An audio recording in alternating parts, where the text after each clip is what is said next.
We divide 707 by 5 in a long division method.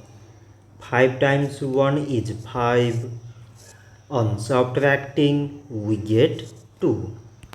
So now we put down this 0 and it is 20.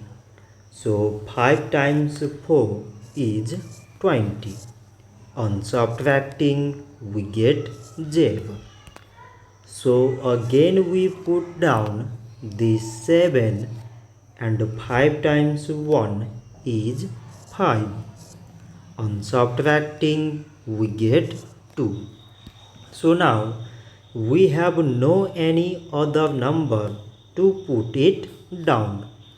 So we take here decimal, so that we put 0. So it is 20 and 5 times 4 is 20. On subtracting, we get 0. So 707 divided by 5 is 141 decimal 4.